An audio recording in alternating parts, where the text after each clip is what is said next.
오늘 광야에서 준비시키시는 하나님이라는 제목으로 오늘 말씀을 함께 나눌 때 여러분 자신은 하나님의 축복의 통로로 하나님께서 여러분을 쓰시길 원하시는데 지금 준비되었는지, 그리고 특별히 추수감사주일, 이제 다음 주일이잖아요. 추수감사의 절기에 나는 정말 하나님이 예비하신 그 추수의 기쁨을 누릴 수 있는 자격이 되는지, 그럴 만한 그릇이 되는지 한번 여러분 자신을 점검해 보았으면 좋겠습니다. 오늘 본문에 보면 이스라엘 백성은 430년 동안, 무려 430년 동안 이집트의 노예로 압제당하다가, 고역을 당하다가, 그리고 자유와 해방을 맛보게 됩니다. 광야에 들어가기 전에 하나님께서는 이스라엘 백성으로 하여금 10가지 재앙, 하나님께서 일으키신 크고 놀라운 기적의 사건들을 맛보게 하셨어요. 10가지 재앙으로 이스라엘 백성을 애굽에서 구원해 내셨고, 그리고 그 앞에는 홍해 바다가 놓여 있고 뒤에는 애굽의 왕 바로가 군사를 이끌고 추격하고 있는 그때 홍해를 가르셔서 이스라엘 백성들로 하여금 홍해를 건너가게 하신 기적도 맛보았습니다. 그들의 기분이 어땠을까요? 기쁨과 감사로 차고 넘쳤겠죠. 그래서 그들이 이런 노래를 부릅니다. 모세와 함께 이스라엘 온 백성들이 이걸 넘기시고 15장 1절에 보면 그들이 찬송을 해요. 뭐라고 찬송합니까? 내가 여호와를 찬송하리니 그는 높고 영화로우시며 말과 그 탄자를 바다에 던지셨음이로다. 그들이 구원의 하나님을 찬양합니다. 그들이 어떻게 구원을 받았는지 생생하게 우리가 다 읽진 않았지만 출애굽기 15장 1절부터 쭉 모세의 노래가 기록이 되어 있고요. 노래만 부르는 게 아니라 그들이 춤도 춥니다. 미리암과 또 여인들이 소고를 들고 다 함께 나와서 춤을 추면서 구원의 하나님을 또 노래하는 장면이 15장 20절 이하에 또 기록이 되어 있습니다. 여러분, 우리도 살다 보면 하나님께서 우리의 삶 가운데 기적을 베푸시고 정말 우리 앞에 홍해가 쫙 갈라지는 그런 하나님의 능력을 맛보았을 때 누가 시키지도 않았는데 찬양을 부르고 덩실덩실 춤을 추고 싶을 때가 있죠. 특별히 하나님께서 저와 여러분의 광야길에 새 길을 열어주시고 정말 사막에 강물이 흐르게 할 정도로 여러분이 기대하지 않았는데 하나님께서 큰 은혜를 베푸실 때가 있습니다. 특별히 여러분이 하는 일이 형통하고 사업이 번창하고 자식들이 정말 승승장구하며 출세와 성공의 가도를 달리는 게 눈에 보일 때, 그때는 정말 하나님을 마음껏 찬양해 드리고 싶고 하나님께 모든 영광 올려드리고 싶어요. 그런데 여러분, 이러한 기쁨과 감사의 시간은 짧습니다. 그리 오래가지 않아요. 우리 입술에 찬양이 그치고 우리가 춤 시위를 그칠 때가 분명히 찾아옵니다. 오늘 본문이 그래요. 오늘 본문의 24절 이하에 보면은 이스라엘 백성이 하나님을 찬양하던 그 입술이, 덩실덩실 춤을 추던 그 이스라엘 백성이 하나님을 원망하기 시작합니다. 모세에게 원망했다지만 궁극적으로 하나님을 원망한 거예요. 해피엔딩이 이제 막장 드라마처럼 삶의 반전이 일어날 때가 있습니다. 그 원인이 무엇입니까? 마라의 샘 때문에 그렇습니다. 22절 23절에 보면 마라에 이르렀더니 그곳 물이 써서 마시지 못하겠으므로 그 이름을 마라라 하였더라. 이스라엘 백성들이 홍해의 기적을 체험하고 이제 수르 광야에 접어들었는데 사흘길을 가는 동안 물 한 모금 마시지 못했습니다. 여러분, 광야에서, 사막에서 물 한 방울도 마시지 못하고 계속 행진을 했다가 한번 생각해 보세요. 얼마나 목이 마르고 고통스럽겠어요. 그런데 더 고통스러운 것은, 더 그들로 하여금 원망하게 하는 것은, 그들이 물을 발견했는데 그 물은 써서 마실 수 없는, 마시면 죽는 물, 마라의 물을 발견한 거예요. 여러분, 광야에서 물은 필수적입니다. 살기 위해서 물을 마셔야 하죠. 지금 사흘 동안 행진했는데 물을 마시지 못한 것뿐만 아니라 발견한 물은 마시면 죽는 마라의 물. 그러니 하나님을 원망할 만도 하죠. 여러분, 우리도 광야길을 걷다 보면 마라의 물을 만날 때가 있습니다.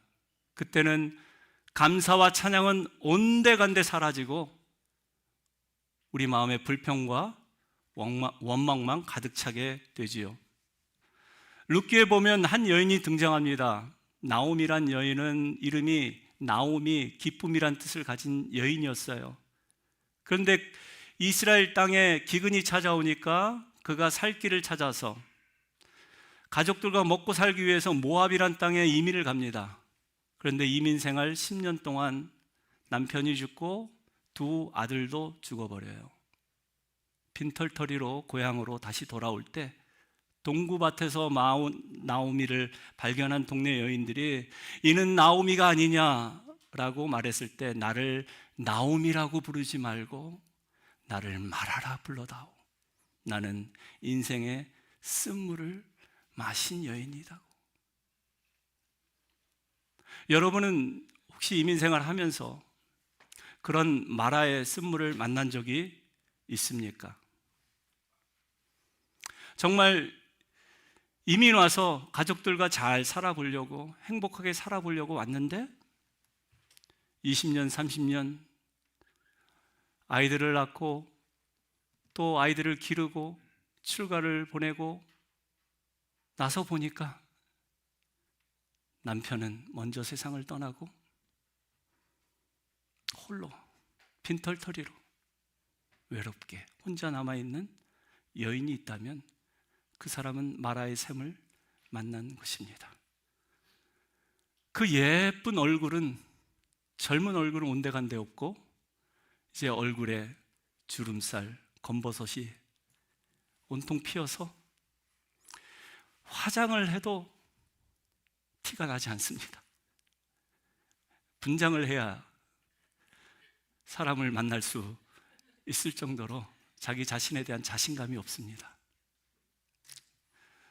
손가락은 마디가 굵어지고 거칠어져서 그 예쁜 결혼 반지는 낄 생각도 못하고 그저 바라만 보고 장롱 속에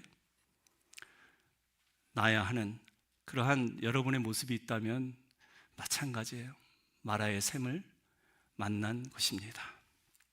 하나님께서는 왜 가나안 땅, 축복의 땅, 약속의 땅을 약속하셨는데 다른 길도 있는데, 빠른 길, 쉬운 길, 좋은 길, 지름길도 있는데 왜 광야의 길을 허락하셨을까요? 왜 광야로 그들을 인도하셨을까요?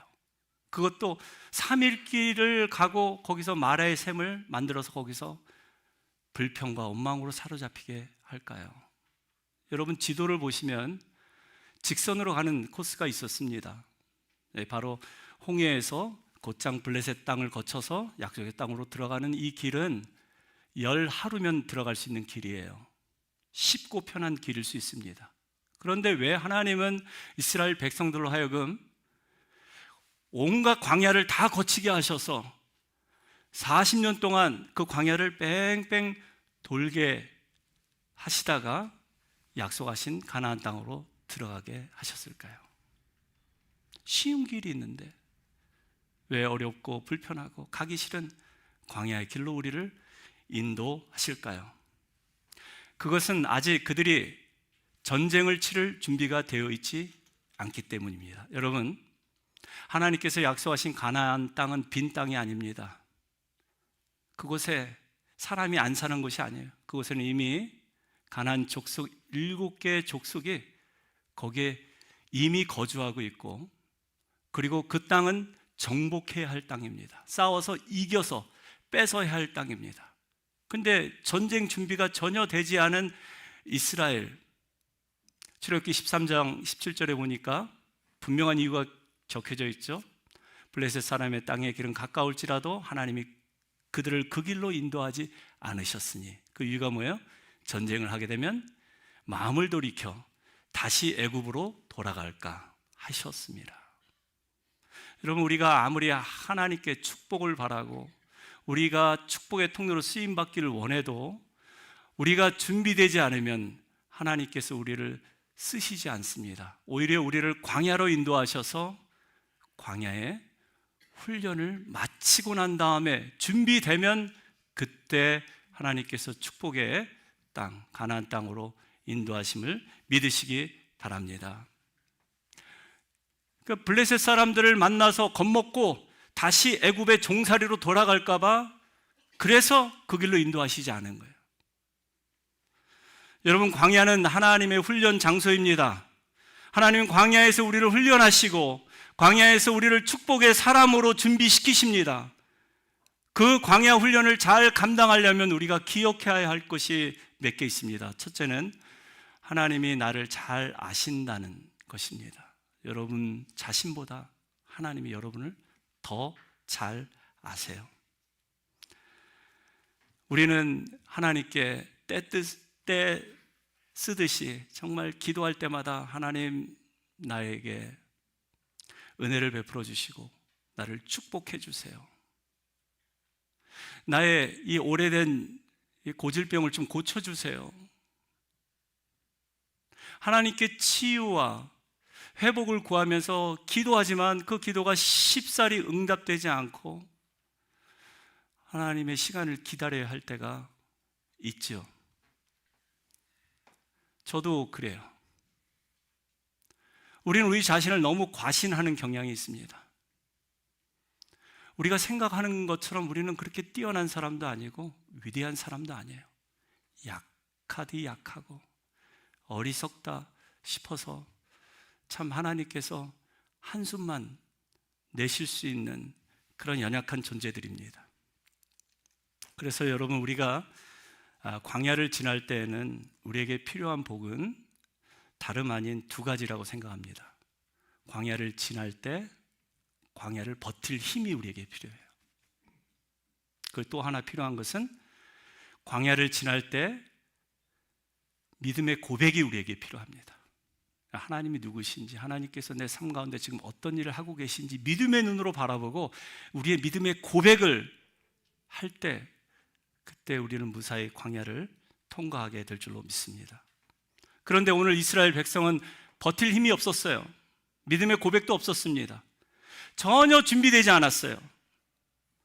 그 준비되지 않은 모습이 24절에 보면 그들이 하나님을 원망한 것입니다. 뭐 때문에? 마실 물이 없어서. 마실 물이 없어서 모세를 원망했대지만 그들은 궁극적으로 하나님을 원망한 거예요.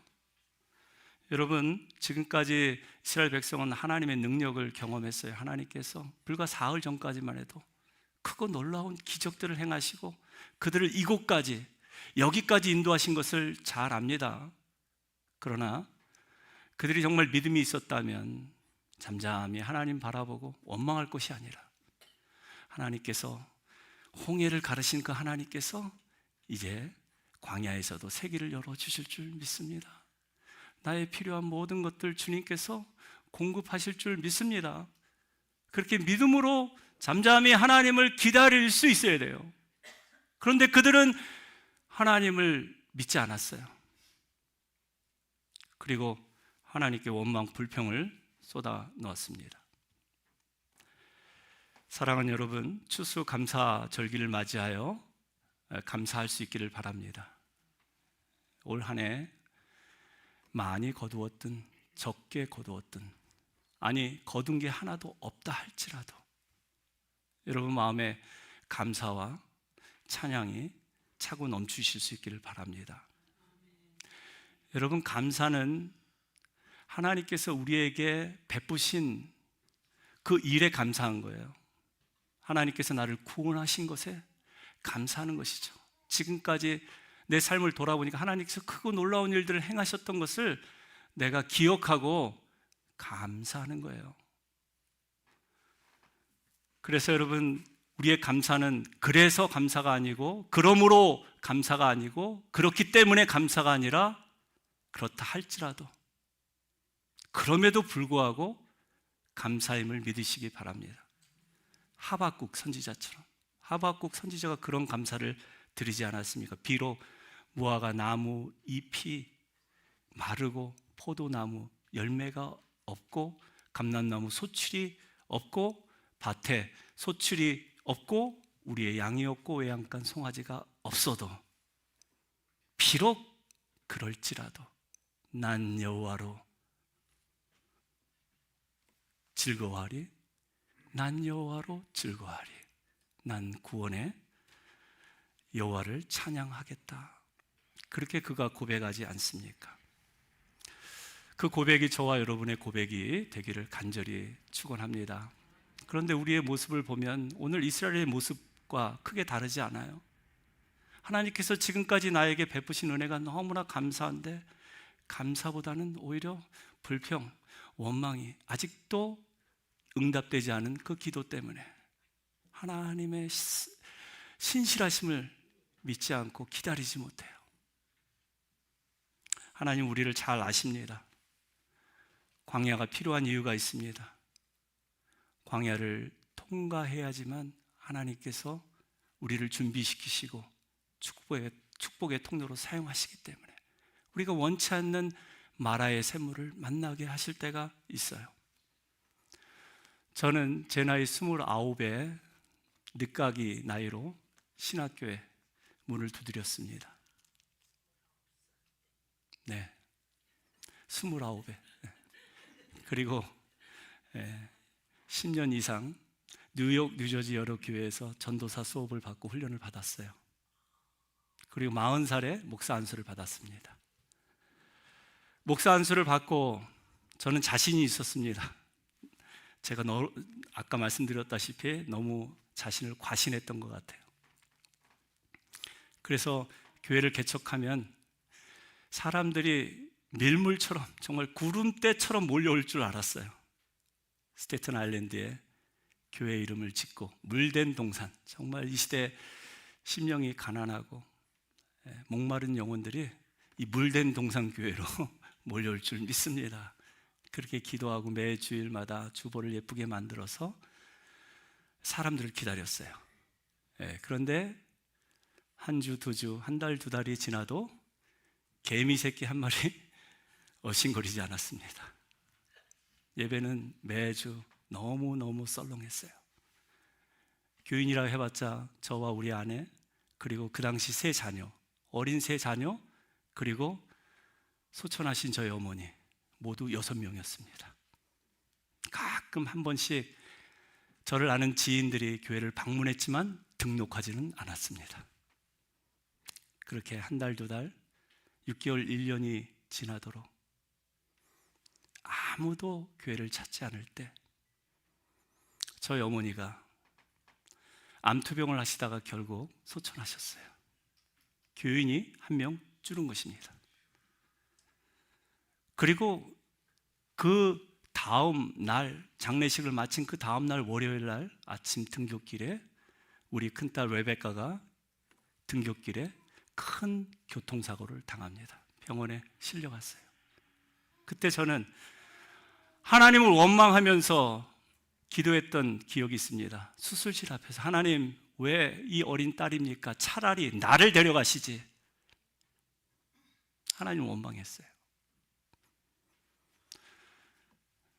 수술을 마치고 거의 1년 동안 재활병원으로, 법원으로 저는 그 거의 불구가 된 아이를 윌체어에 또 목발을 끼워서 그렇게 분주한 시간들을 보냈어요.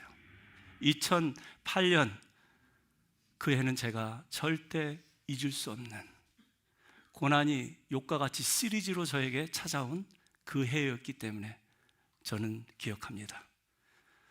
그리고 저는 교회 문을 닫았어요. 야, 목회는 아무나 하는 게 아니구나. 그리고 뉴저지의 어느 교회 교육 목사로 부임해서 파타임 사역을 하게 되었습니다. 한참 시간이 흐르고 난 다음에 하나님께서 저를 처음 목회지로 보낸 곳은 교인 15명밖에 되지 않는, 한때는 교인 200명이 차고 넘쳤던 큰 성전을 가진 교회였었어요. 저는 그 교회에서 매일매일 매주 시베리아 같은 차고 외롭고 냉랭함을 경험했습니다. 너무 목회가 힘들었어요. 그 빛으로 가득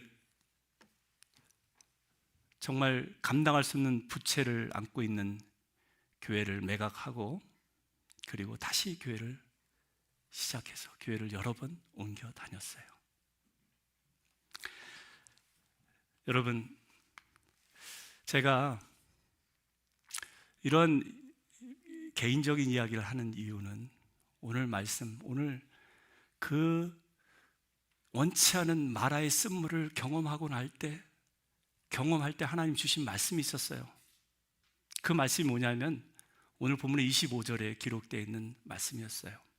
그 말씀은 바로 그 마라의 쓴물을 마시고 원망하는 이스라엘, 그리고 그 앞에서 하나님 앞에 엎드려 기도하는 모세에게 하나님께서 한 나무를 지시하셨고, 그 나무를 그 마라의 쓴물에 던졌더니 그 쓴물이 단물이 되었더라.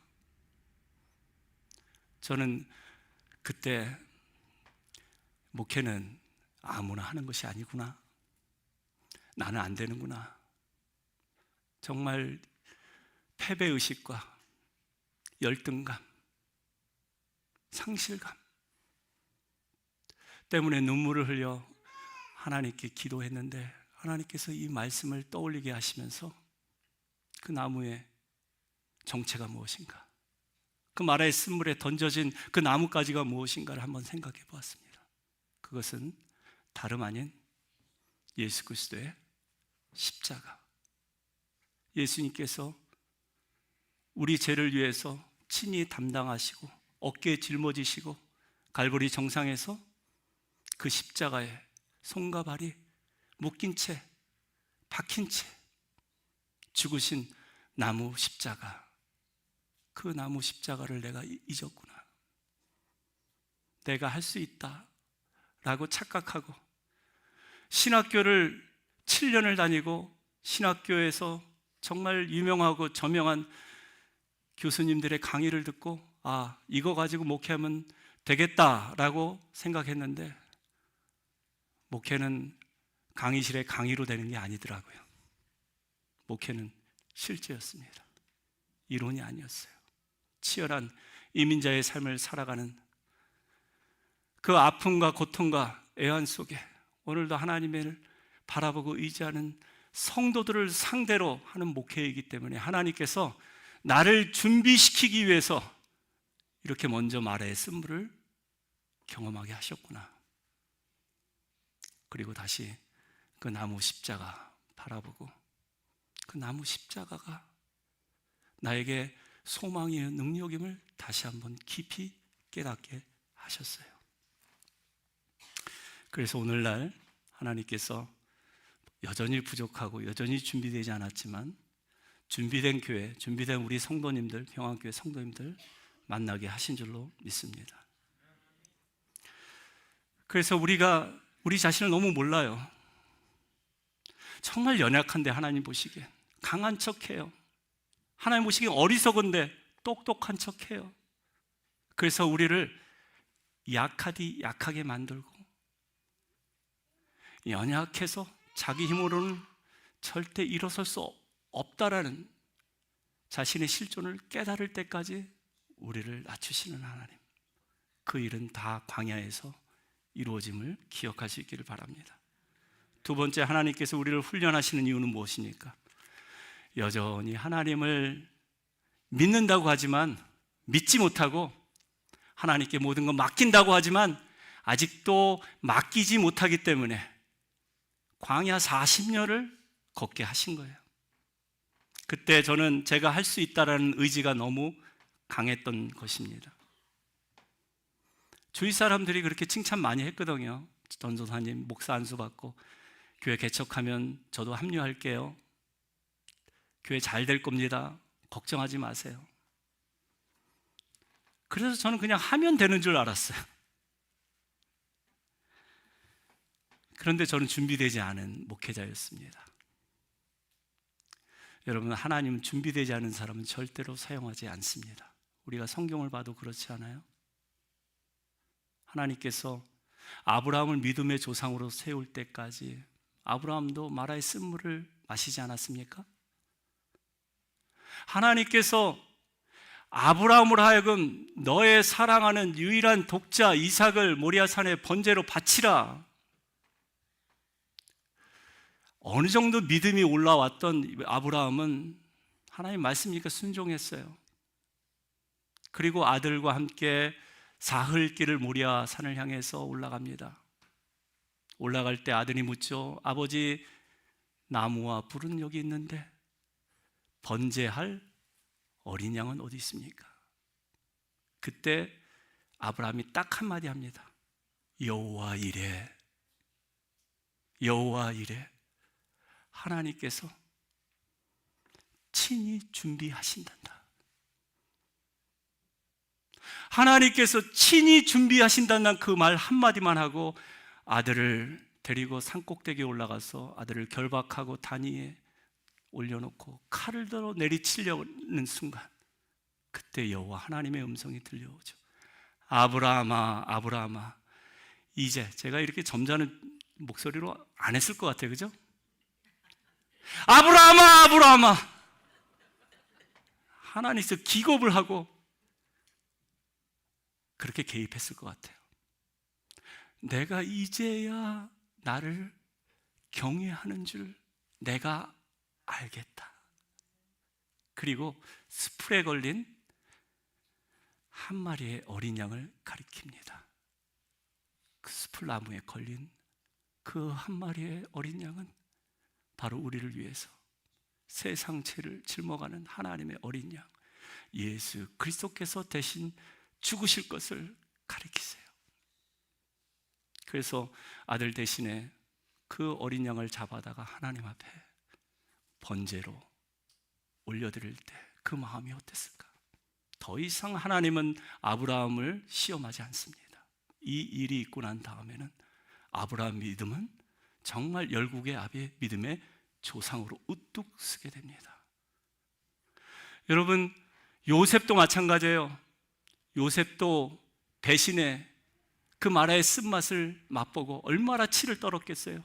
친형들에게 팔려가서 애굽에 끌려가서 정말 인생의 밑바닥을 기는 그 세월이 무려 13년입니다. 그런데 그는 그 일로 말미암아 하나님과 동행하는 법을 배워요. 하나님께서 함께 하셔서 그가 하는 모든 행사가 다 형통하게끔, 그래서 결국은 애굽을 통째로 그에게 맡기시지 않습니까? 마라의 쓴물을 마신 사람만이 하나님의 축복의 통로가 됨을 기억하시기를 바랍니다. 우리가 너무나 좋아하는 하나님 마음에 합하다는 다윗도 배신의 쓴물을 마신 사람이죠. 자기가 사랑하는 압살롬이 반역을 일으켜서 그래서 하루아침에 예루살렘을 떠나 도망자로 피신하는 그러한 정말 삶의 기가 막힌 일을 경험합니다. 그런데 압살롬이 죽게 되자 그는 뭐라고 고백합니까? 내 아들 압살롬아, 내 아들 압살롬아, 차라리 내가 너를 대신하여 죽었다면 좋았을 것을. 내 아들 압살롬아, 압살롬아 하면서 대성통곡을 하고 울어버립니다. 왜 그래요? 하나님께서 배신과 반역의 쓴 잔을 마시게 하고 비로소 하나님의 마음, 자기가 하나님을 떠나서 하나님을 배신해서 했던 모든 일들을 생각하고 사람을 사랑하는 법, 용서하는 법을 배운 것입니다. 그래서 그 주옥 같은 수많은 시편을 우리에게 유산으로 남겨주지 않습니까? 이렇게 하나님은 하나님의 사람들을 광야에서 훈련시키세요. 마라의 쓴물을 통해서 준비시키십니다. 그리고 하나님의 때가 차면 하나님께서 위대하게 사용하여 주심을 기억할 수 있기를 바랍니다. 이 마라의 섬에 떨어진 나무, 그 나무 십자가를 묵상하면서 요한복음 15장 5절 말씀이 생각났어요. 예수님이 하신 말씀입니다. 나는 포도나무여 너희는 가지라. 그가 내 안에 내가 그 안에 거하면 사람이 열매를 많이 맺나니 나를 떠나서는 너희가 아무것도 할 수 없습니다. 여러분, 이 말씀을 여러분 기억하시되 먼저 마라의 샘물에 떨어진 나무 십자가 주인공인 예수 그리스도께서 하신 말씀임을 기억할 수 있기를 바랍니다. 예수님은 어릴 때부터 목수의 일을 배웠어요. 목수의 아들로 태어나서 자연스럽게 나무와 망치를 가지고 가구를 제작하고 책상과 의자를 만드는 일에 익숙해 있을 거예요. 그리고 하나님의 뜻도 알았어요. 자기가 육신을 입고 목수의 아들로 태어난 그 이유가 무엇인지, 바로 모든 사람을 대속하기 위해서 나무 십자가에 달려 죽어야 하는 그런 자기의 운명에 대해서도 아마 어릴 때부터 알고 있었을 거예요. 그래서 어떻게 했습니까? 한번 망치를 가지고, 못을 가지고 자기 손바닥을 한번 찔러 봤을 거예요. 두들겨 봤을 거예요. 내가 이렇게 죽을 텐데. 대못으로 자기 양손과 두 발을 한번 때려보진 못하고 한번 꾹꾹 눌러봤을 거예요. 아, 아프구나. 정말 아프구나. 사람들이 주문한 그 나무 십자가 형틀에 자기도 한번 누워봤을 거예요. 이게 수직으로 세워지면 너무 힘들겠지. 하나님은 목수의 아들로 태어나서 그가 나무 십자가에 달려 죽을 운명이지만 미리 아시고 준비시키셨어요. 그리고 예수님은 그 십자가의 길을 피하지 않고 결국 십자가에서 온몸의 피와 물을 다 쏟으시고 그리고 죽으셨습니다. 사랑하는 여러분, 우리가 예수 그리스도의 십자가를 믿는다라는 것은 예수님의 죽으심을 믿는 거예요. 예수님이 저와 여러분의 죄를 위해서 죽으셨습니다. 여러분을 다시 살리기 위해서 십자가에서 사흘 만에 다시 살아나심을 믿는 거예요. 우리가 말로만 믿는다고 얘기하지 마시고 여러분 손에 한번 못을 갖다 대보세요. 여러분의 발에 한번 그 대못을 한번 대보세요. 꾹꾹 눌러보세요. 한 번은 십자가 나무 형틀에 한번 여러분의 몸을 누워보세요. 얼마나 아프고 고통스러운지. 여러분의 마음에 있는 모든 생각들, 육신의 정욕들, 세상에 대한 욕심들, 예수님은 십자가에 못 박으라고 말씀하십니다. 정말 내가 그리스도와 함께 십자가에 죽었는지, 내 혈기가, 내 감정이 죽었는지 여러분 자신을 한번 점검해 볼 수 있기를 바랍니다. 죽어야지 다시 살아남을 기억할 수 있기를 바랍니다. 그래서 여러분, 우리가 예수 그리스도와 함께 살고 죽는 삶, 그것이 바로 요한복음 15장 5절의 말씀 아니에요? 너희가 나를 떠나서는 아무런 열매를 맺을 수 없는 거예요. 예수님과 함께 죽고 사는 삶을 택하지 않는다면 우리의 삶에 치유와 회복은 일어나지 않습니다. 부활의 능력은 우리의 삶에 나타나지 않습니다. 그래서 여러분, 우리가 정말, 또 우리 교회가 정말 예수님과 함께 하는 그런 삶을 살지 않으면 우리는 절대로 열매를 맺을 수 없음을 기억할 수 있기를 바랍니다. 우리 눈에 보기에는 그게 열매를 할지라도 그것은 진정한 축복의 열매가 아닙니다. 아니, 어쩌면 축복을 가장한, 변장한 저주일 수 있어요. 그것 때문에 여러분의 삶이 더 꼬이고 이 교회가 더 어려워질 수 있다라는 거예요. 말씀을 마치겠습니다. 여러분, 광야에서 훈련되지 않고 준비되지 않으면 그 성공 오래가지 않습니다. 그 축복 오래가지 않습니다. 이번에 다시 한번 말씀드리지만 유럽의 최고봉이라 할 수 있는 스위스 융플라우 산 정상에 올라가서 저렇게 사진을 찍었습니다. 어떻게 올라갔을까요? 케이블카 타고 올라갔습니다. 편하게 한 20분, 30분 기다리니까 저절로 우리를 그 산 정상에 데려다 주더라고요. 그런데도 기분이 아주 상쾌했고 아주 좋았습니다. 기분 전환이 확실하게 되더라고요. 그런데 케이블카 안에서 밖을 바라보니까 정말 저 아래, 산 아래에, 산 등성어리에 한 두 사람이 배낭을 메고 그 비바람을 맞고 눈보라를 뚫고 등산하는 모습이 보이더라고요. 우리가 케이블 타고 이렇게 올라가서 쉽게 편하게 산을 정상하고도 기쁨이 아주 최고인데 그 사람들은 어땠을까? 땀을 흘리고 비바람을 맞고 눈보라를 뚫고 결국 산 정상에 오른 그 사람들의 기분은 어떨까? 감히 우리와 비교할 수 없는 그러한 기쁨과 감사와 감격이 있겠다 하는 생각을 해보았습니다. 그래서 산을 타는 사람들이, 산행하는 사람들이 자꾸 더 높은 산이 보이는 것 같아요. 그리고 또 다른 산을 정복하려고 하는 게 아닌가 생각을 해보았습니다.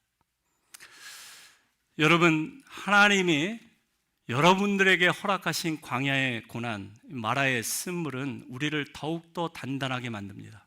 우리를 더욱더 겸손하게 만듭니다. 그리고 더욱더 하나님을 의지하게 만듭니다. 그리고 나서 결국은 엘림의 축복을 맞이하게 합니다. 그 엘림의 축복이 어떤 것인지 27절 같이 읽고 마치겠습니다. 그들이 엘림에 이르니 거기에 물샘 열둘과 종려나무 70그루가 있는지라 거기서 그들이 그 물 곁에 장막을 치니라. 아멘. 여러분의 삶 가운데 이런 오아시스를 만나게 될 줄로 믿습니다.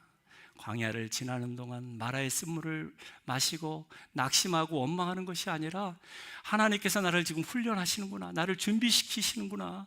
그래서 다시 십자가 바라보게 하시고 다시 그 마라의 쓴물이 단물 되게 하셔서 이제 머지않아 하나님께서 나를 엘림으로 인도하시는구나. 엘림에는 뭐가 있대요?